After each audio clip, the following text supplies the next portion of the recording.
There's a live band last night at Jimmy Love's, which is where we had dinner, and they played this song. It was awesome. It was just awesome. Gotta love downtown San Diego, I'm telling you. It's the place to be. We've got Isaac on the line, don't we? All right, let's make this happen. Isaac Valenzuela, your first time on the show. You're our political correspondent. I want to go through the candidates here. I don't think a lot of people really know a lot about these guys. I want to go through and kind of get like the 60-second version of each one of the candidates, where you think they stand and what you think they need to do to win. Are you there, Isaac? I'm here. How you doing, Derek? All right, fantastic to have you on. So let's take a look. Let's go from the bottom up. John Huntsman recently pulled out of the race and endorsed Mitt Romney, so he's kind of out of the question. Does anything happen with his pledged delegates? The pledged delegates become unpledged, and he can recommend where they go, but it's up to them who they will choose to support from here on out. Okay, so they don't just follow his recommendation automatically? No, they do not. They have that option. Okay, well, let's take a look at Newt Gingrich because the debates last night. Of course, the big talk is that Newt really kills it in the debates. I mean, is that the feeling that you got? Did you think that he was that much better than everybody else? I don't know about that. The audience seemed to like him a lot, but I think if you actually look at the substance of what he said, it really wasn't that much different from most of the other candidates on that stage. He really isn't that conservative, and he likes to he has a lot of patriotic talk, but not that much real conservative action on his record. So you think he's all bark and no bite? I think so. And I think you can look at it, even just in this pet campaign, he's talked a lot about being positive and about being pro-capitalism, and then he attacks Mitt Romney for being a capitalist. And he's outright called Ron Paul a liar on stage on multiple occasions here. And when he did it, PolitiFact came out and said, and on their Twitter, and outright said that Ron Paul's the most honest person on that stage. So I would have to agree with that. I mean, from what I've seen, Ron Paul's the guy. I mean, a guy is typically being pretty honest when he's calling out folks that other people aren't willing to call out, and say things, that other people aren't willing to say. So Rick Perry decided to stick around and stay in this popsicle stand, so to speak. I think he should have left it because he obviously has no support nationally. Agreed. He really shot himself in the foot right off the gate. What do you think is the purpose for him sticking around in this race? I mean, he doesn't really have a chance, does he? He really doesn't. Maybe he thinks that if he does well in South Carolina, it'll give him more support. But he doesn't. He's polling last place right now. He really doesn't have a shot. Even his home state in Texas, he's polling in third right now. Oh, my goodness. And he'd almost 50% of the vote when he entered in his home state, so he's fallen a long way. Yeah. I don't know. It's a long, hard fall there, Rick. Sorry about that. Well, let's talk about the other Rick for a second, and let's take a look at Rick Santorum, a guy who has some serious support from some big guys like Glenn Beck, for example. Santorum, tell us what he's about, and does he have a chance? Well, he thinks he's a pretty conservative guy. And then he comes out and says that, he's against the Tea Party trying to take over the Republican Party. I mean, the Tea Party is what caused the big revolution in 2010. And, but he's not, he talks like he's a conservative, but he really is in favor of more government in our lives, more government in education, more government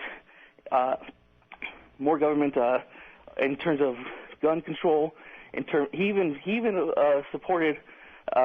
He even voted for a bill that would fund Planned Parenthood. And he talks about how he was for the overall bill and not that portion of it.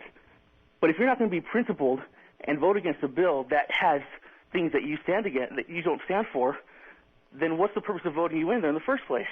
Yeah. Okay. So there's some things to kind of read between the lines. So you think Santorum is less conservative than he appears to be, and I think that seems to be kind of really the the issue across the board with some of these guys. Now, absolutely. Let's go to Mitt Romney, because he seems to be the front runner here, and then we'll talk about Ron Paul. Who is Mitt Romney? What does he really stand for? And obviously, he's got a chance. He is doing really, really well right now, primarily because of his electability. He has a very big perception that he has a chance to beat Obama. And it's funny because the reason there's that perception is because he does well in national polls against Obama, and because he gets a lot of independent voters. Meanwhile, Ron Paul does just as well as he does in these polls against Obama and does better with independent voters, and he's unelectable. Is it because of his age? I mean, what's the reason? Or is it because of the fact that he's willing to say things that make people uncomfortable, because sometimes the truth isn't so pretty? Oh, it's not about his age. He would be the oldest president we've had so far, but he wouldn't be the oldest political leader in world history. We've had plenty of old leaders in the past in other countries who were great forces of change, and he definitely could be that. I think the reason that they had this meme about him being unelectable is because they don't want him to be elected. The GOP establishment has a vested interest in Ron Paul not getting elected. If he's elected, they're not going to be able to continue to print money and give it away to their friends for free. They're not going to be able to go to war with whatever country they want to without declarations, without the support of the people. And they're not going to be able to get away with pretending to be conservatives and yet supporting bigger government and more intrusion in our lives. Okay, so that's interesting. So now let's jump back to Romney really quick. Sure thing. What does Romney, what does he really stand for? What are some things that people don't know about Romney? And, obviously he's got a chance to win, but who is this guy, and who is the type of person that would want to vote for Romney? People want to vote for him because they think he'd be Obama.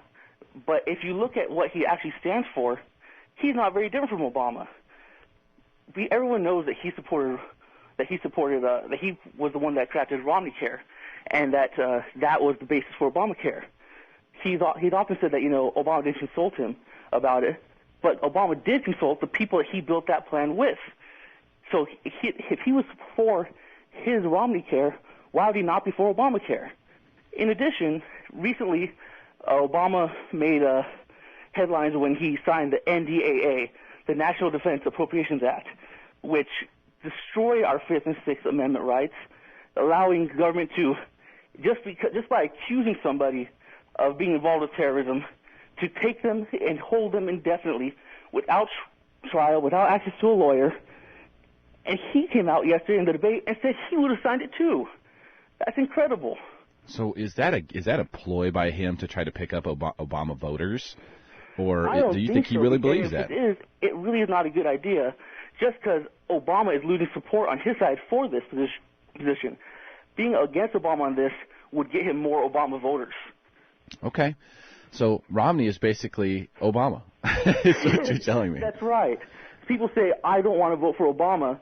Well, I say the same thing, only I don't care if he has a D next to his name or an R next to his name. And the Romney is just Obama with an R next to his name. Okay. Yeah. Wow, that's big. That's big. That's going to turn a lot of heads. Ron Paul, let's talk about what he stands for. Obviously, he's got a pretty big agenda.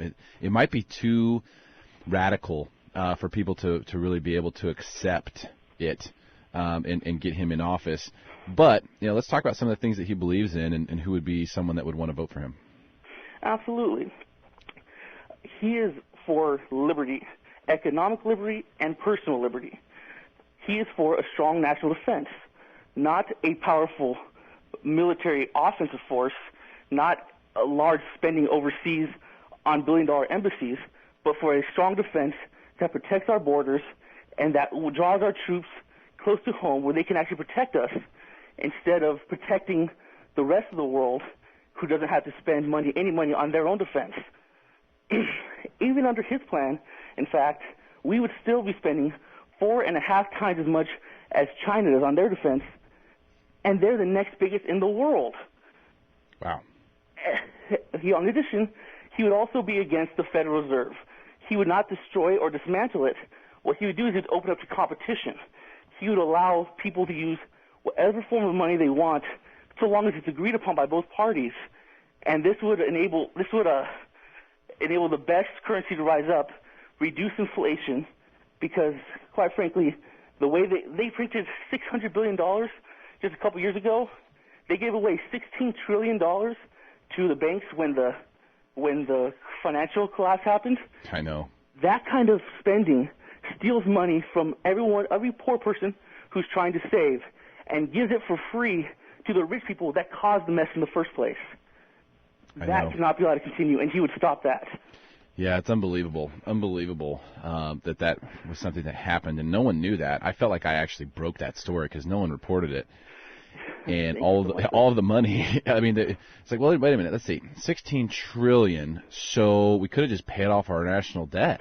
That's right. I mean, we could have been a debt-free country minus a bank or two. One of them or two of them would have survived. It would have been plenty. Yeah. The whole too big to fail thing, I think, is nuts. But that's an interesting rundown. So, I mean, just to kind of recap here, Gingrich, not really that conservative, a lot of talk, a lot of bark, less bite. Absolutely. Rick Perry just has no prayer. No one has any faith in him. He's not even winning in his own state. Rick Santorum has a lot of conservative talk. He definitely talks about religion a lot, appears to be very far to the right. However, is not voting that way. But he also says that he hopes that we are killing scientists in Iran. He hopes that we are being assassins, and in the most recent case, terrorists with the car bombing in another country. That does not seem to be a very Christian position to take. Yeah, good point. I'd say that's what he says. You never know where anyone really stands until they get in office. But yeah. Ron Paul has more radical views, or apparently more radical views, because everything seems to be so left of center these days. Very true. He has these views, but he doesn't take an unrealistic position on them. He actually has transition plans that would put them into effect over time and would enable us to come out of them safely. Like, for instance, he thinks that Medicare, Social Security, Medicaid are unconstitutional, but he wouldn't just scrap them. Instead, he'd cut money on wasted overseas spending so that way we could continue to support our elderly and our needy, and he would allow the youth to opt out of these programs. That way we can afford to get off of them in the future. Yeah, that's the kind of the running theme throughout most of his plans.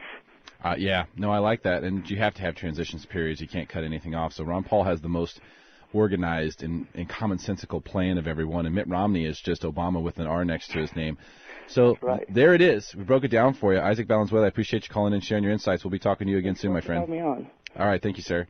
Have a good day. That's our political correspondent, Isaac Valenzuela, who is making his first appearance on the show and basically just running down the candidates where they stand for us. I tell you, he's right. He really is. You look at that thing and you actually post up. People think Mitt Romney is very conservative because he's very rich. They think he's very, capitalistic, business-oriented man because he's wealthy independently. Those two things don't necessarily equate, so I think that's an interesting stance to take. Send your emails, mrcreditradio.com, if you have questions. We're going to get to your questions when we come back. I'll tell you about Ireland's richest person who just filed bankruptcy, how we can learn something from that. What does that mean to you and me? And I've got an idea for emails you've never heard before. This is brilliant. Tim, you're going to love this when we come back. Your lunch hour, Mr. Credit, ESPN.